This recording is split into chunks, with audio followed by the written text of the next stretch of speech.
Alright, viewers and subscribers, welcome back to the channel. Your boy Jerry here again, and today we're going to be fixing this rod that's broken. Yeah, unfortunately, one of our guys, actually Taryn, had somebody break his rod the other day. So we're going to fix this broken rod. Let me give you a close-up here so you can see a little bit better. Breaking it. So what I did was just get another hollow section here that we're going to put it together with, and get that snug fit and get a good wrap on that and try to get this thing back together. We also have a second fix on that, so let's get this in here and get it snugged. Let me see if I can get a better view here. Put this glue over here. Get this tip off here. Thing's pretty cool. Let's get my pocket knife and get our glue top off. Okay, oops, made a mess. Get my butt kicked for that later. Alright, so what we're going to do is going to get a little bit of glue on here.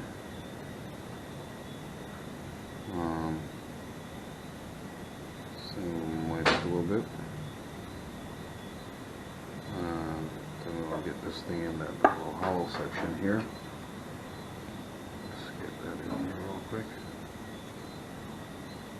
Make sure that's snugged. Okay. And what we want to do is just seal up any loose areas, like right here. Let's get this on the light for you to see.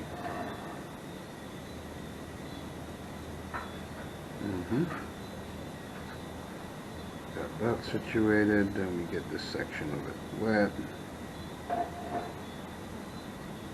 This is some super glue, guys. This makes this mend a little bit faster. So what basically is going to happen is that this thing's going to seal up pretty quick. What you do is make sure you get that in the right way the first time, so the eyes line up, that you get that line of sight view. Alright, and it sits back into those grooves that it broke out of, because what you want to do is get that neatly as possible. Alright guys, so now got that in here. Let me get this other end over here, give it a little bit of support on this side. And let's take a look at that, make sure we don't have any bumps, make sure that's sealed pretty good, and drop some more glue in that little crack right there. We have the full support all the way out to the end, guys.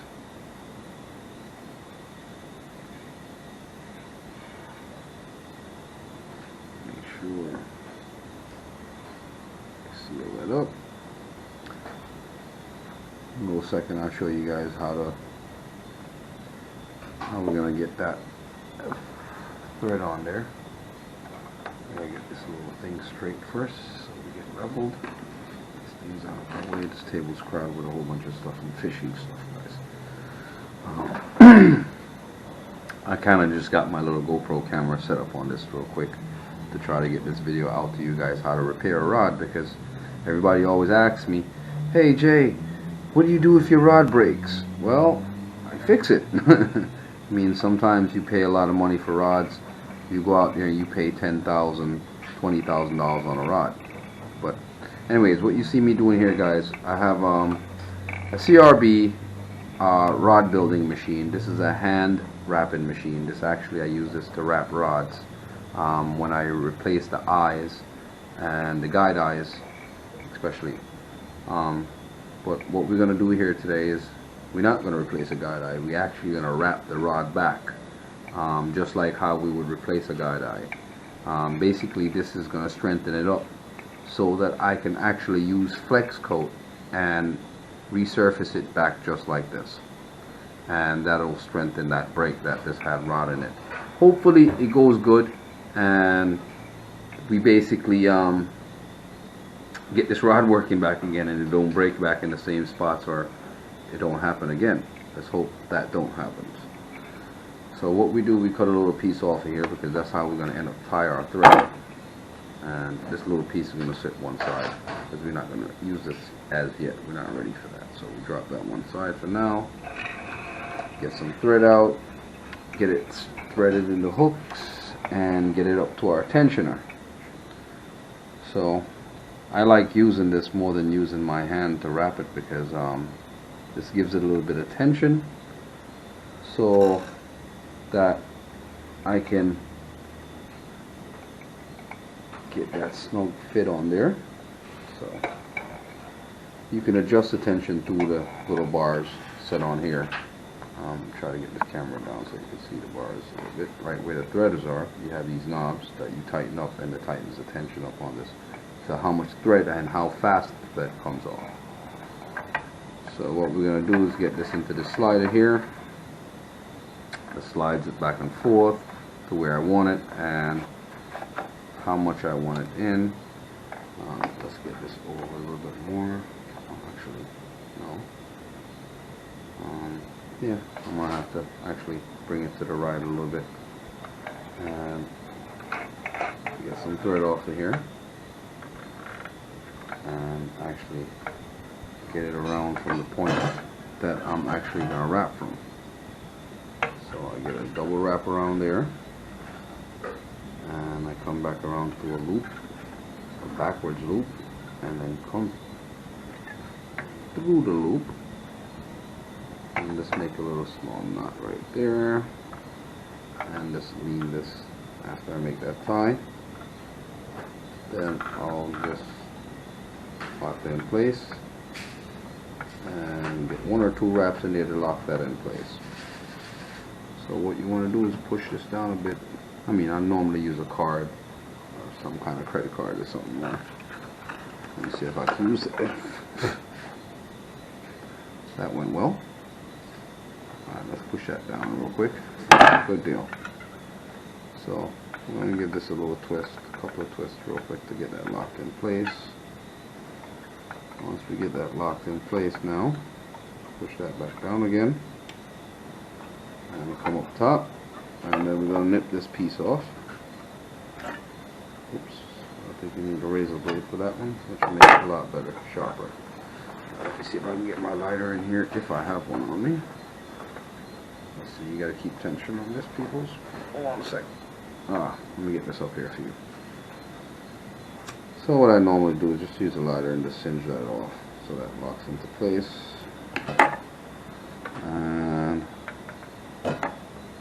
let's get that wrap in. And get it going. Okay. Alright, people, this is how we do it.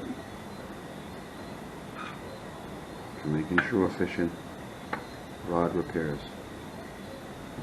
Got that too far out. I'll bring that back a little bit. What it's doing is making the thread go wide a bit, which I don't want. When the thread is tight, that's the best bet.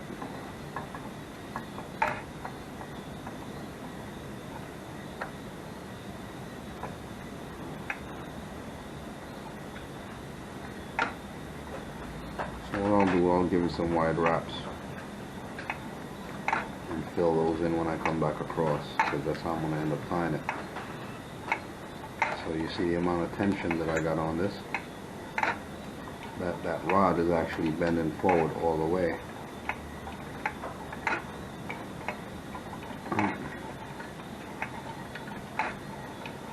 So as you see, peoples, right a bit.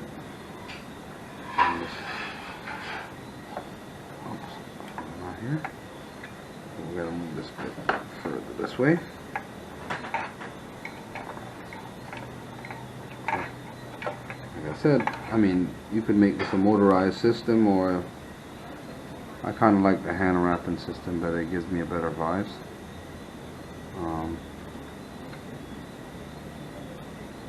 Eyes are still straight. We're good to go. So what we do now, we go back the other way. So we slide this way a bit, and what we want to do sometimes is let a little bit of tension off of this a bit so that this the reel can turn a little bit more freer without so much tension down on the rod here in the brake section, because it will break it back again if you're not careful. So just back a little bit again. Let's go over the second wrap. Sometimes I go over 2, 3 wraps to just get that in there the right way. Let's get this over here again.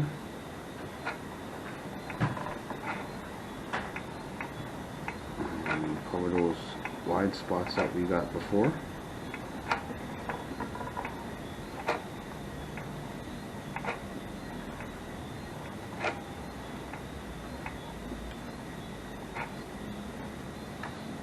Alright, good deal.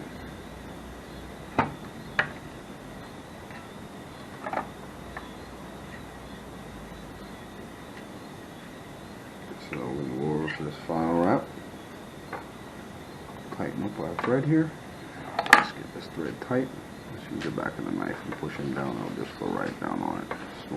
Smooth surface. No issue. Alright, good deal. Alright, final wrap, peoples. And we'll go over this one more time. Yes, peoples. We're here again. And basically what we're going to do here is, after we finish wrapping the rod, basically what we're going to do is do a flex coat. If you look at the section I just pointed at, those are the brake areas that I did fix and wrap over. At this point, I'm gonna mix up some flex coat to add to those sections where you see the arrow pointing to, and let it dry. And basically get this rod back out in circulation for some fishing. So here you see I grabbed the pan. I'm about to get some resin in there, and then I drop a little bit of hardener in there. I've been doing this for a while, so I normally just do it by eye. I don't really need a measuring cup. I'm basically doing 3 rods. I've done 2 rods before, and now this is the 3rd one. So what I'm going to do is just mix up enough flex coat that I can do all 3. So I just do it by eye. Once I mix the flex coat, basically what happens is that it's going to turn white and then go back to a clear formula again, and that's how I know that it's ready to apply.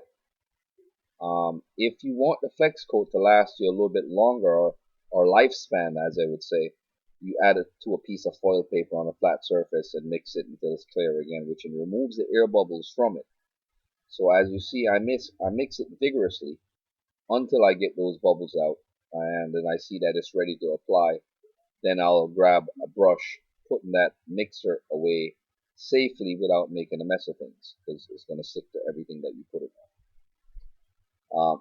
Basically is that once I start applying the flex coat, I'd rather use the flex coat than using epoxy, 5-minute epoxy, because you don't have much time to work with it, where the flex coat gives you a little bit more time to work with, and it gives you a better finish.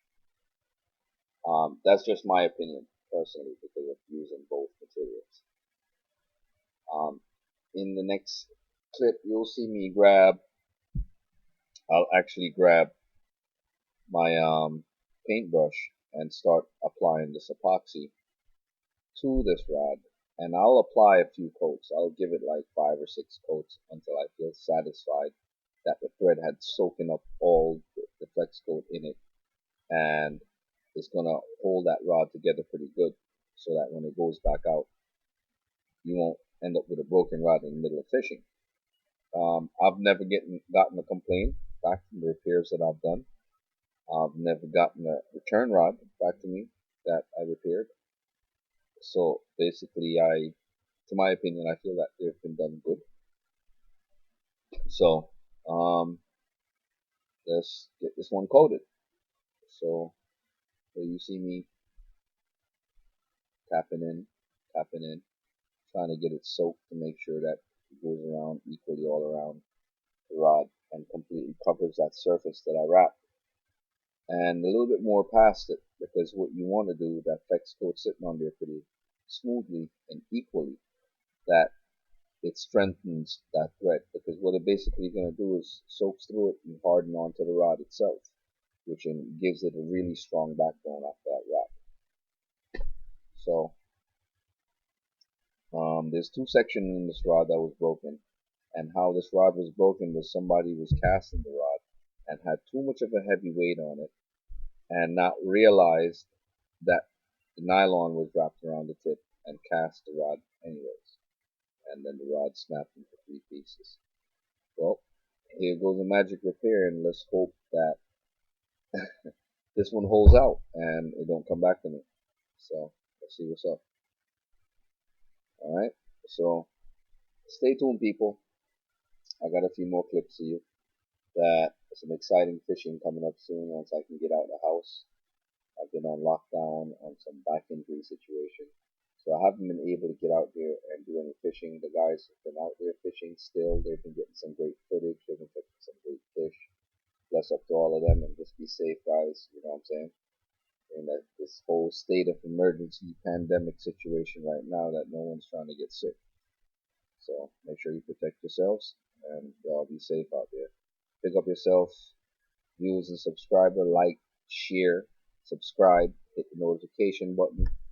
I want to send out shout out Jamaican Hidden Beauty, shout out to Extreme Fishers, big up Jamaican Anglers. Yeah, I see you guys out there, and we're definitely out there, people, as soon as I can get up and out of this house. Alright? Take care. Thanks for watching. Big up yourself.